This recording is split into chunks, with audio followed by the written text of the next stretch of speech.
Is this the right way to tie it? Yeah, that looks good. We need to make sure this is tight. Almost there, just a bit more on this side. It's important to keep the traditions alive for the younger generation. Yes, food is a big part of our culture. Always, I think it's important to consider all the different perspectives. I think we should go to the beach this weekend. Oh, that sounds nice. What do you think? Yeah, that could be fun. I'm not sure how long it's gonna take me to get there.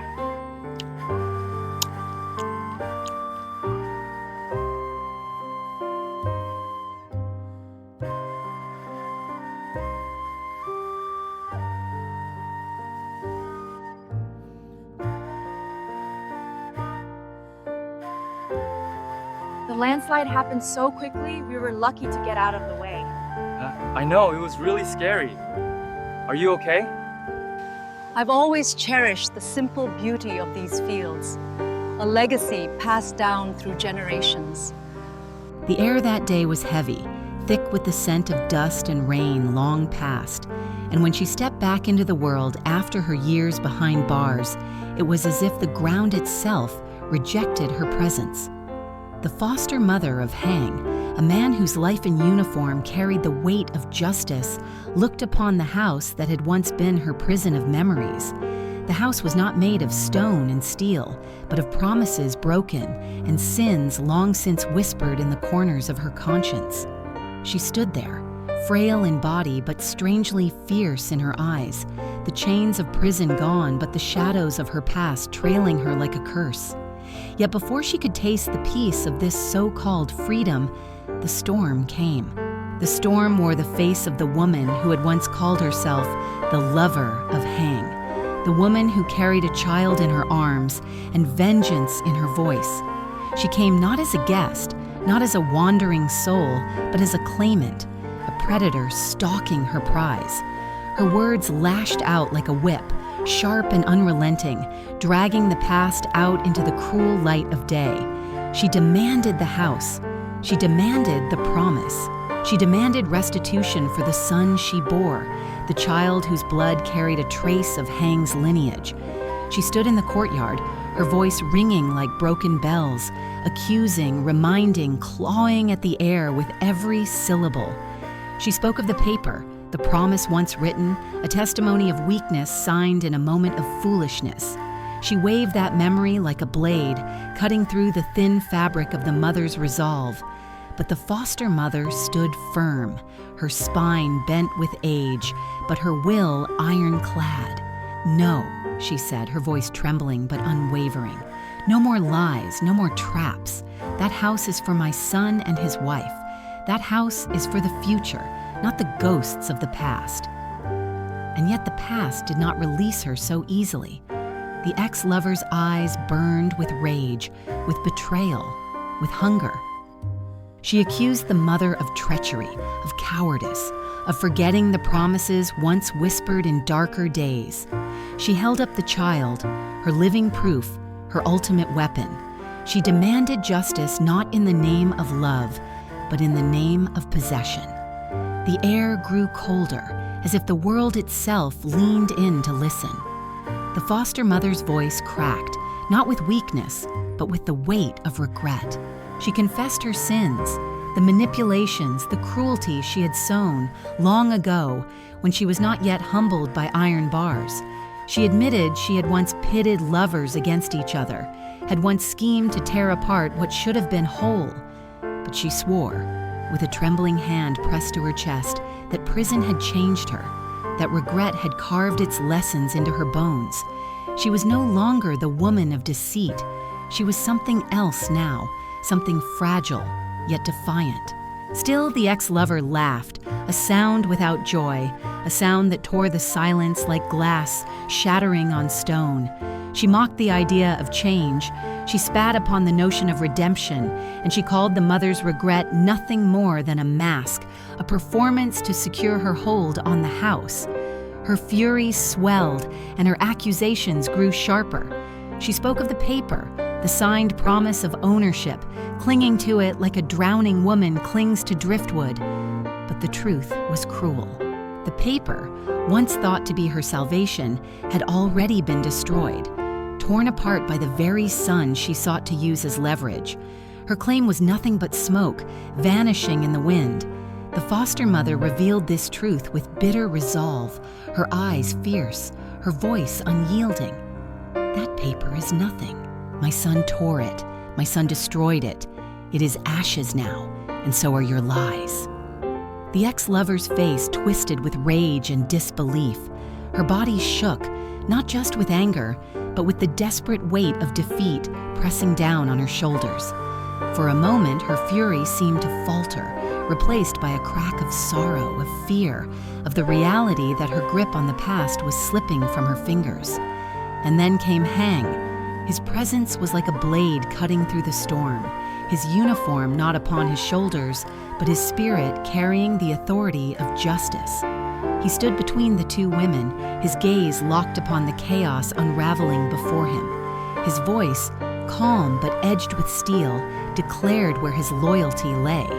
He stood with his mother, the woman who had raised him, the woman who had stumbled and fallen, but who now fought to rise again.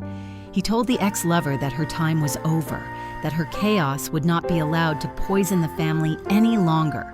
He offered her one final mercy. If she could not raise her child, then he would. He would take the boy into his arms, raise him as his own, shield him from the venom of bitterness. But the woman spat at the offer, her pride burning hotter than her despair. She clutched the boy tighter, her nails digging into her palms as she declared she would never surrender him. And with that, the battle lines were drawn, not in blood, but in bonds, not with swords, but with words. The family had spoken, and the ex-lover, though raging, had no foothold left. She stormed away, her footsteps like thunder retreating into the distance, her child clutched in her arms like a prize she would never willingly give up. The house remained. The promise was broken. The mother stood trembling, her heart pounding with both victory and sorrow. She had faced her past, and though the scars still burned, she had chosen her son, her daughter-in-law, her family. The storm had passed, but its echoes lingered in the air, promising that this was not an ending, but only the beginning of a darker, deeper struggle. The night fell heavy upon the house, the kind of night where shadows breathed and silence pressed upon the chest like a weight of stone. The foster mother of Hung sat at the low table, her hands trembling not from weakness alone, but from the storm that still raged within her veins. The echo of the ex-lover's voice still lingered, sharp as shards of glass embedded in the flesh of her mind. Every word of accusation, every reminder of the paper she once signed, returned to her in cruel waves, battering her soul until she thought she might crumble. Yet she would not. She could not. For the first time in her life, she had something worth fighting for. Not money, not schemes, not control, but family. The fragile warmth of belonging that she had nearly destroyed in her former life. She stared at the faces around her. Hang, her son not by blood but by bond, strong and silent, his eyes like twin blades ready to cut down any threat. His wife, weary yet kind, a woman whose presence had brought light into this broken household, and the faint echoes of laughter from the children outside, a reminder that life continued even under the shadow of ruin. She had promised herself in prison that if she ever walked free again, she would never return to the woman she had been. That woman had manipulated, lied, betrayed. That woman had pitted love against duty, had whispered poison into ears just to satisfy her own hunger for control. That woman had deserved the iron bars, but now she sought to bury that ghost. She tried to prove it in every step she took, even when her legs failed her. She tried to show it in every act of service, even when her back bent and her hands blistered. And yet doubt clung to her like a second skin. In the stillness of night, she wondered if anyone truly believed her change, or if they merely tolerated her out of obligation. Perhaps, she thought, Redemption was an illusion. A mirage meant only to torment the guilty. But when her daughter-in-law stumbled one afternoon and she rushed to fetch herbs, falling and bruising her leg in the process, she saw gratitude flicker in the younger woman's eyes. It was a flicker, fragile and fleeting, but it was enough to tell her that maybe, just maybe, her change was not invisible. Yet outside the fragile circle of this family, the world conspired against them. The ex-lover, cast out but unbroken, nursed her fury in the dark corners of her dwelling. She clutched her son, whispering venom into his ears, telling him tales of betrayal, of promises broken, of a house stolen from him by deceit. The boy, too young to grasp the depth of these words, absorbed them like poison seeping into the soil. His innocence became the battlefield upon which the mother's rage was sown. She walked the nights like a restless ghost, her eyes hollow yet burning, her hands clenched into fists that shook not with fear, but with determination. She would return. She would strike. And when she did, she vowed the walls of that house would collapse, and every bond within it would shatter. Meanwhile, Hang felt the weight of vigilance. Though he wore no uniform within his home, his spirit never shed the mantle of protector. He watched the horizon for threats, his mind replaying the confrontation over and over, dissecting every word, every gesture of the woman who had once held his heart in her hands. He knew her well enough to understand she would not give up. Her pride was a monster that would devour her before it allowed her to surrender.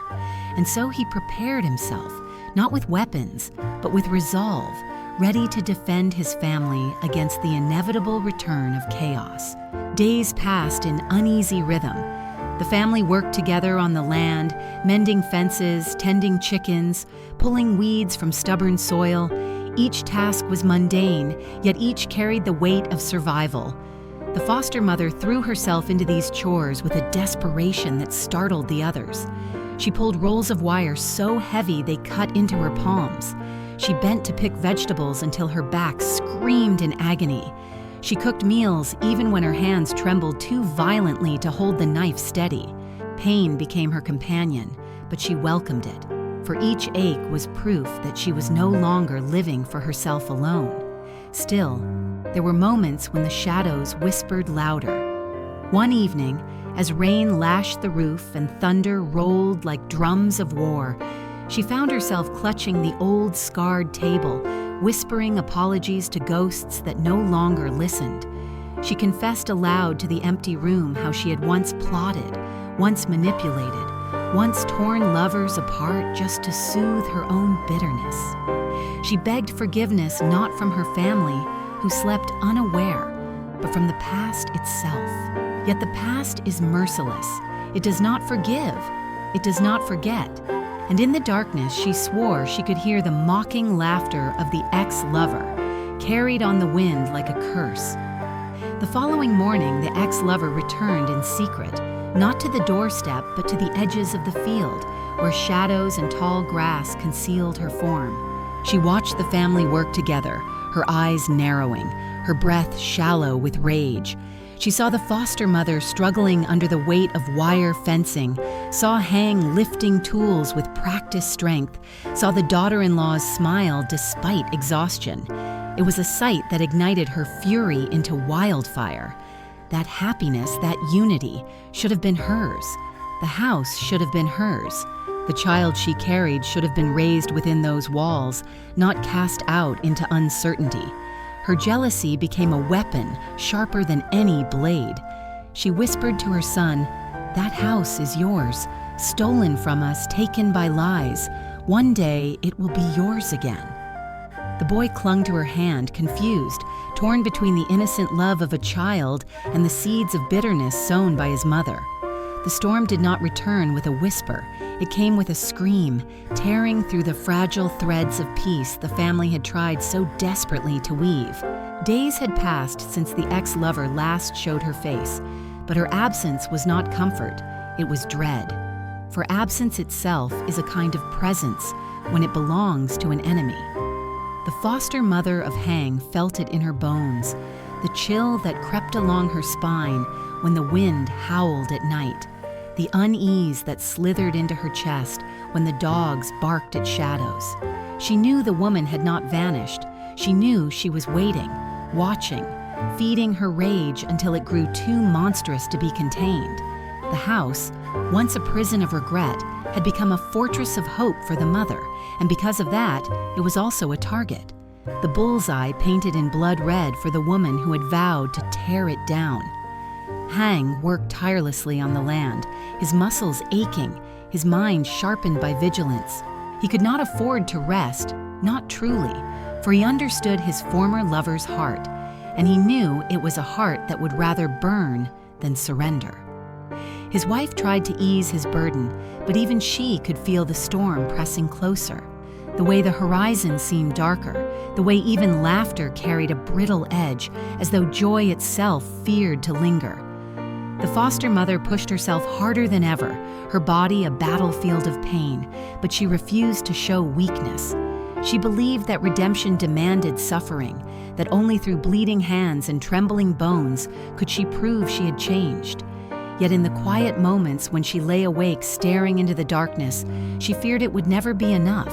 She feared that no matter how she tried, her past sins would forever poison the present, that her son and his wife would always wonder if her repentance was a mask that would one day crack. And always, always, she feared the ex-lover's return. That return came not as a simple confrontation, but as a siege. One evening, when the sky burned crimson and the air smelled of ash, though no fire had been lit, the ex-lover appeared at the edge of the land. She was not alone.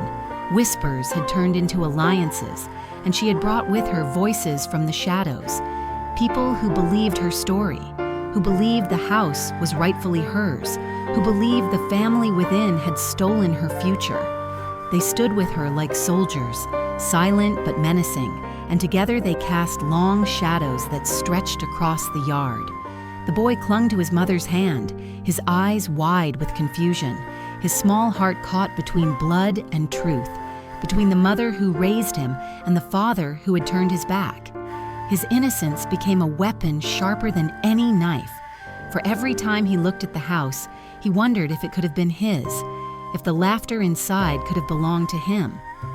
The foster mother stepped outside, her cane digging into the earth, her voice shaking yet strong as she faced the ghost of her past. She told the woman to leave, told her the house was not hers, told her the paper was gone, the promise erased, the lies burned to ash.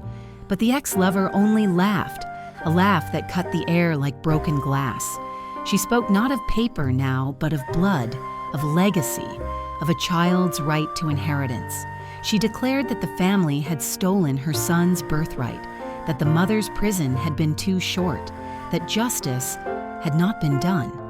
Her allies nodded, their presence pressing heavier with each breath, and the air grew suffocating as though the sky itself leaned down to watch the clash. Hang stepped forward, his voice like thunder, his presence like a shield.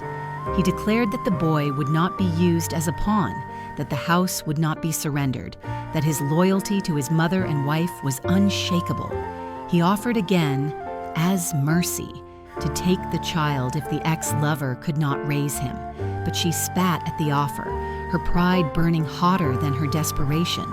She screamed that she would see the house destroyed before she allowed it to belong to anyone else. Her words were madness, but they were also prophecy. The nights that followed were war without weapons, battles fought in whispers, in threats scrawled across doors, in shadows that moved where none should move. The family lived on edge, every creak of the floorboards a warning, every gust of wind a possible intruder. The foster mother prayed silently, clutching her chest, whispering that her sins were returning to devour them, that the curse of her past would not let them go. She felt her body breaking, yet she fought harder, for to surrender now would mean admitting her change had been for nothing. Then came the night when silence shattered. The ex-lover returned again, not with words, but with fury, stones crashing against the walls, voices shouting in the dark, the child dragged with her as proof, as accusation, as weapon. The foster mother stumbled into the yard, her frail frame illuminated by the pale moon, and with a voice that cracked yet thundered, she begged the woman to stop, to think of the child, to think of the blood that would be spilled not from bodies, but from souls torn apart. But the ex-lover did not stop. She raged, she accused, she wept and screamed and clawed at the earth as though it were the family's flesh. Hang stood like an immovable wall, his wife beside him, their hands linked not out of fear, but out of unity. Together they faced the storm. Together they declared that love was stronger than hate, that family chosen was greater than family broken. And in that moment, the foster mother understood the truth. Redemption was not about erasing the past, it was about fighting every day to keep the future alive. She stepped forward, her body trembling, her voice raw, and she declared herself guilty of every sin, guilty of every betrayal, guilty of every manipulation. But she also declared that she would not let her past dictate her son's life. She would not let her mistakes poison what had finally begun to heal. The words struck the ex-lover like blows, but pride is harder to kill than flesh. She screamed again, clutching her child, declaring that if she could not have the house, no one would. She hurled curses into the night, curses that seemed to cling to the walls, curses that seeped into the soil. And then she was gone, dragging her child into the darkness, her footsteps like thunder fading, but never vanishing. The family stood together in the aftermath, shaken but unbroken. The foster mother wept, not from fear, but from the release of a lifetime's burden. She had confessed, she had fought, and though the war was not yet over, she felt lighter, freer, as though the chains of her past had cracked, if not shattered. The night air was heavy, but in it was also the faint scent of hope, fragile yet real. The storm had not ended, but within the heart of the house, a fire still burned, a fire of love, of redemption, of a family that would not be broken.